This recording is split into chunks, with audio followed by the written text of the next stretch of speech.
Hi everyone, I'm Ali GREYMOND. Today I'm answering questions about OCD recovery. This is part two, and these are the questions that you left below my Ask a Question About OCD video in the comment section. First question is, Hi Ali, how do you do ERP or heal the mind from stuck words, names, phrases? Why does this happen? Why do they get stuck? And also unwanted images. Not reacting with fear or saying I don't care doesn't work. So a few things here. Why do these things get stuck? Because you're reacting with fear. So the more you want them to go away, the more you're acknowledging to your mind that you are scared of it, the more your mind is going to send it to you, because your mind is designed to protect you. This part of the mind is protecting you from danger. If you're saying that this word is dangerous, because you're essentially saying that it's dangerous by reacting with fear. Okay, it's dangerous. I'll send it to you, this word, all day long, or this phrase, or this image, or whatever. I'll send it to you all day long if you're scared of it. That's how your mind is that's what your mind is saying. That's how your mind is viewing your reaction of fear. Content of the thoughts. So the content of the words, the type of image, it doesn't understand. This is scary. Okay, I'll send you this. You say that's scary. Okay, I'll send you that. You're saying that the red balloon. Okay, whatever. Or the words red balloon. Okay, if you want to go that way, go that way. That it's important by your reaction of fear. So that is why you have to refuse that saying I don't care and not reacting doesn't work. What you're saying, maybe sometimes, but most of the time it will not work. It's not meant to work in the moment. In the moment, your brain is running from your old programming that you've created prior to this moment. So if prior to this moment you were reacting with a lot of fear, or almost prior to this moment, you were reacting with a lot of fear, majority of the time, to these thoughts, images, whatever. That's what it's running on. That's the programming. What you do right now creates programming, say, a few weeks from now, or starts to change the programming a few weeks from now. This is not an immediate effect. And like I say, recovery takes about 6 months. It's a slow process. So just like your brain got into it further and further and further, added different words, different phrases, more and more stuff got added as you went. Now we're slowly removing it by not reacting. And also you have to take into the consideration that it's not that you're, like most people, right? It's not like you're completely not reacting to every single thought. Sometimes you react, sometimes you don't. You try your best. It works out however it works out. So you are still sending the wrong message to the brain that these thoughts are dangerous. At least some of the time, if not majority of the time. In the beginning, it's probably majority of the time.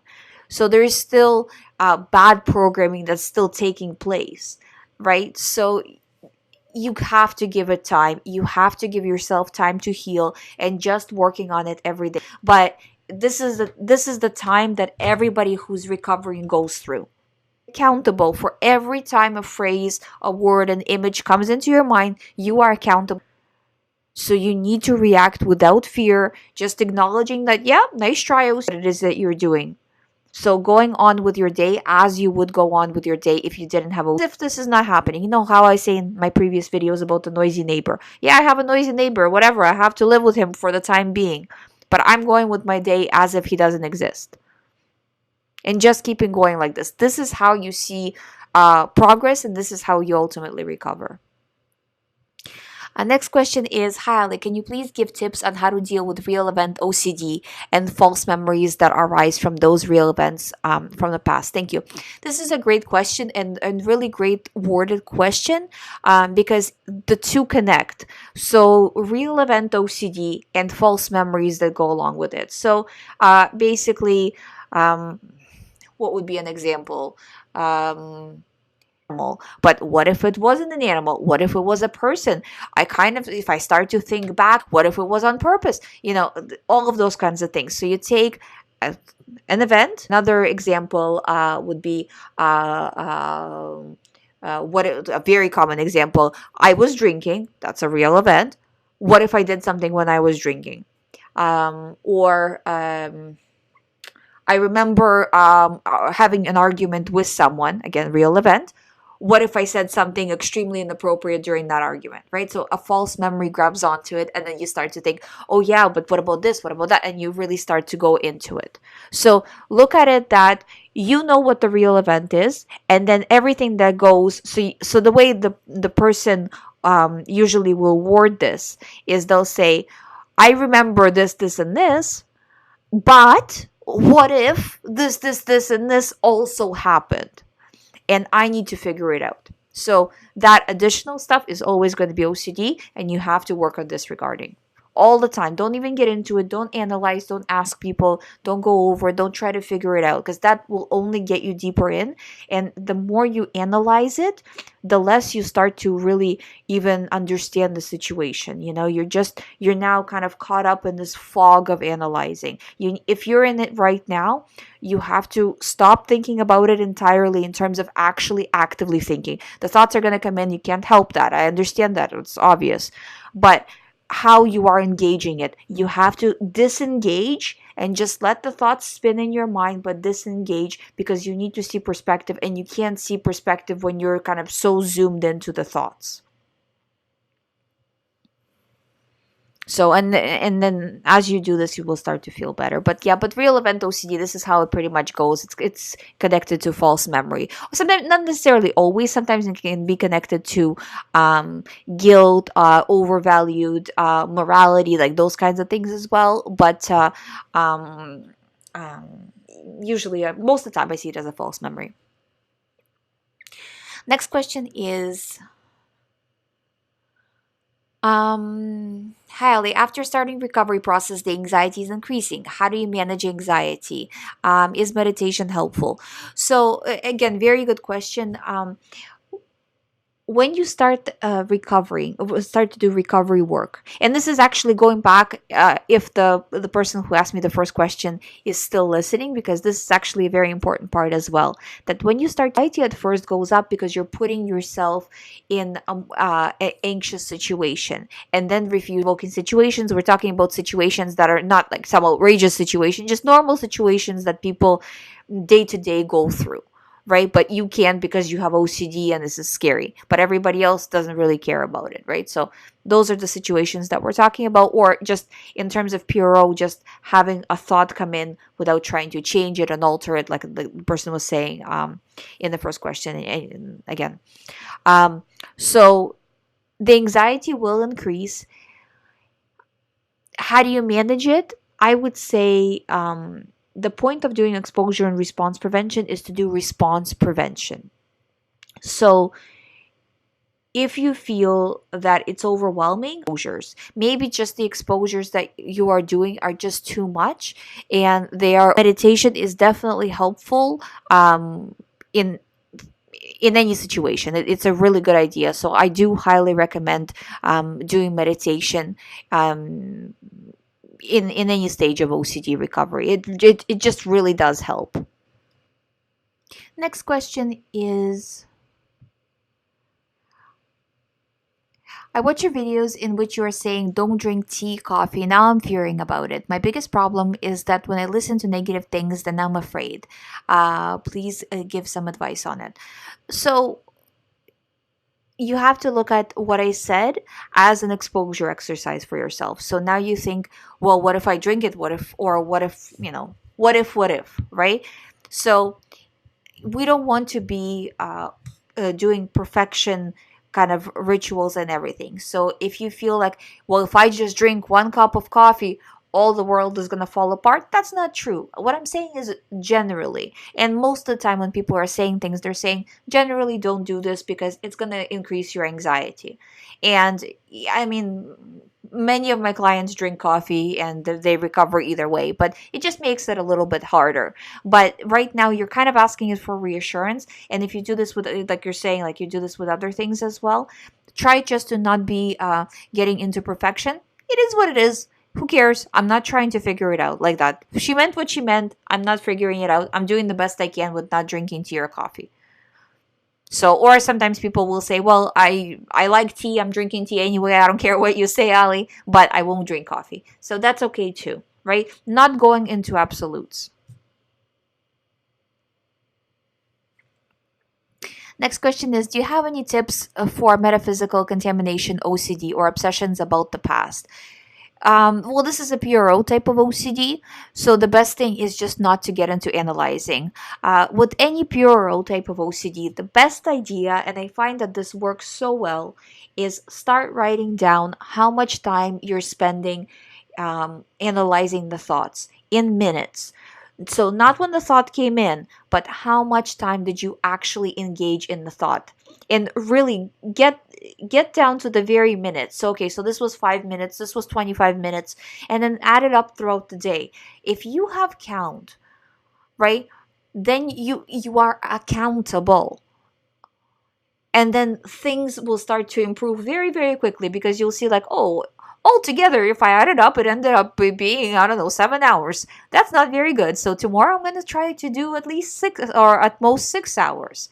Okay, and thing, but if you're not accountable and you don't even know how many hours, how are you going to reduce? It's like, well, I'm going to try to do better tomorrow. Where, and I want you to get into the mindset of not trying to do better, but I am going to do better no matter what tomorrow. Even if it's just a little bit better, but I'm going to do better.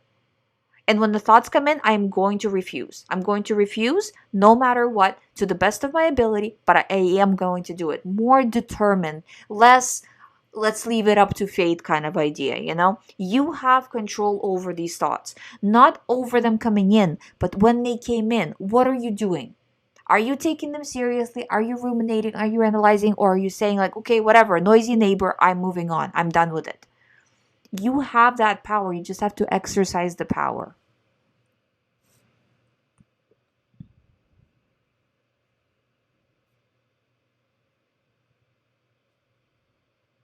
Next question is, hi Ali, I did email you, not sure if you received it. Guys, please don't email me with questions about OCD recovery. I do have the program for it, specifically one-on-one recovery program with me, as I say at the end of every show.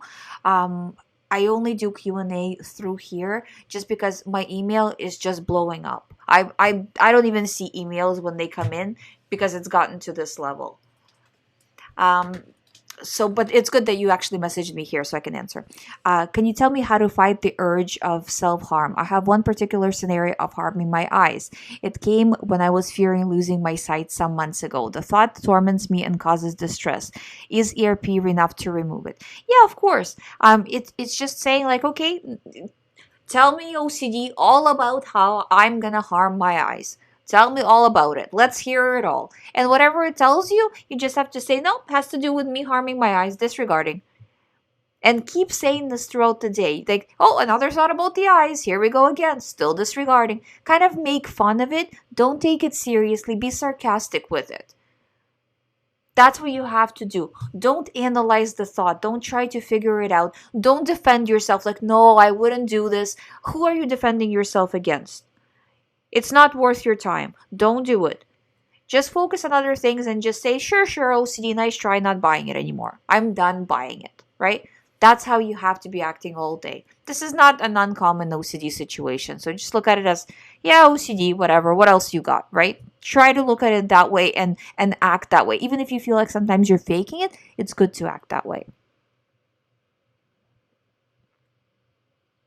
Next question is, can one type of OCD switch to another type? I had a real past event OCD for a while, then it switched to false memory OCD. But my brain tells me, what if it's not false? You had OCD about real events, so what if these memories are real too? Is this just a trap? Yeah, it's just a trap. So it basically went from, and like I was saying, that real event OCD and false memory OCD are generally can be connected, but connected within the same topic. But it can also, because they're kind of linked, it can switch to something else entirely different but with false memory. So anyways, so look at it as, it's OCD, nice try, I'm not reacting. But it is just a trap, and it is because of the like your brain was thinking about something. Well, this again, exactly what you said. What if it's not false? What if, it's just playing tricks. Don't buy into the tricks. It's all just one big lie.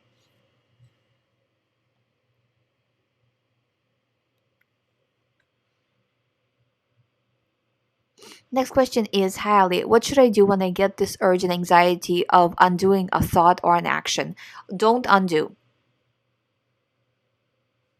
I think I actually answered this yesterday, but if I didn't, don't undo the thoughts or action. You know what? This whole idea of undoing a thought or an action is so extremely common. I hear this all the time from people, and it can get really really intense. So because you can start undoing every action, and this creates problems in just everyday life, doing everyday things. So look at it that a lot of people are suffering with it. You can't get into it. You can't get into it.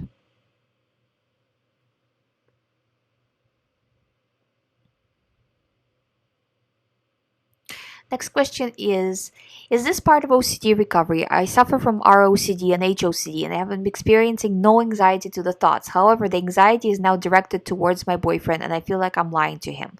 The HOCD thoughts feel real and that I want them. I'm so scared that this is somehow my truth and that then I will have to leave my boyfriend and that I love so much.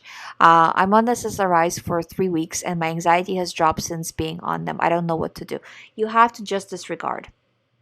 The more you disregard, the better you feel. But this is what I mean, that the anxiety drops a little bit on SSRIs, but it won't make the thoughts go away. The thoughts are still there. You still have to do recovery work, you know?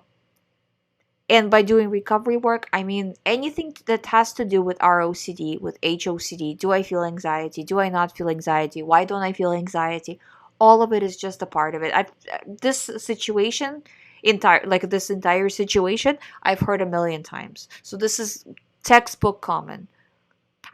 Generally, I can tell you that I find with OCD, there's not a lot of variety. I pretty much hear the same situations every day. I don't hear anything drastically different. So just look at it that if you're experiencing this, chances are a lot of people are dealing with this. So just disregard. Don't analyze how you feel about your boyfriend. Don't analyze anything to do with HOCD, with ROCD. It's off limits.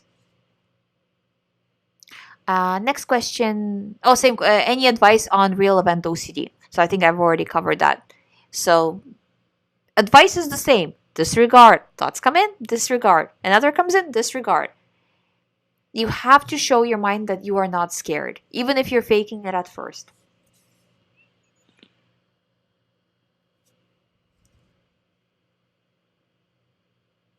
Next question is about existential OCD. Hi, Ali. Thank you for your help. Could you please explain existential OCD? I keep having thoughts that we are all in a dream of simulation and ruminating. How do you do ERP for that? Thank you. So, again, this thought comes in, well, what if this is all a dream? What if none of it is real? Okay, then none of it is real, disregarding. So you're sarcastically agreeing with OCD and you're not getting into analyzing the thought. This is just the existential OCD is part of puro. The more you fear this, the more these thoughts are going to come in. So look at it that I'm not going to fear it anymore. I'm just disregarding. I'm not solving it. I'm not, because all of this metaphysical stuff, you can think about it and talk about it and try to figure it out endlessly. And it's just, you're going to be just going around and around. So you just have to say, it doesn't matter. I'm not dealing with this. The fact that you're worried about it, the fact that you're anxious about it is OCD. So, and again, no research or not, it's kind of like two-sided, right? On one side, you don't want to do research out of fear. On the other side, you don't want to avoid watching shows out of fear either. So you kind of have to have the balance between the two with this. But again, overall, not showing fear in any way as much as possible. And if you feel, I find with existential OCD, depersonalization, when you're really anxious, has a lot to do with it. And so if you feel kind of like, because you get so anxious, nothing feels real, that's common for any type of OCD. That when you're a 10 out of 10, things just don't feel real because you're so hyper focused on this situation. In your case, on the situation of things not feeling real, which creates kind of a loop, right? So just saying, however I feel physically, however, whatever thought came into my mind, all of it doesn't matter. It's all OCD thoughts, sensations, feelings, doesn't matter. I'm moving forward. And then so you say, I'm moving forward with my day, and then continue to do things that you were going to do before you got the OCD thought. Next question is, hi Ali, thank you for your videos. I've had OCD for 2 months. It is a couple of themes and triggers. Now I feel better because of your videos. I'm happy that you feel better. But how many months should I do work until I completely recover? I would say 6 months, even if you've only had it for a few months, about 6 months. And the thoughts are going to be gradually getting better, and then also please make sure that you're not putting yourself in stressful situations, because if you are putting yourself in situations of high stress, it's kind of like the OCD will come in stronger, and then hopefully you will not react, but it's all very, very fresh. So even past the 6 months mark, I would say for sure 6 months, but maybe even the first year, just watch that you're not too stressed out. And it doesn't matter if it's good stress or bad stress. If you can't help being stressed, sometimes the situations come up you can't help but be involved in, and this creates stress, such as moving, weddings, whatever, things that are pre-planned, right? So in those situations, just prepare that OCD might come in stronger. And if it does, you have to be focused that you can't get into it. You have to continue to disregard. Those are all the questions that I have for today. I will be back with more answers for you tomorrow. If you haven't subscribed to the channel, please subscribe. I do daily videos about all things related to OCD recovery. If you would like to do one-on-one recovery program, all the information is on youhaveocd.com. Thank you for watching. I'll see you tomorrow.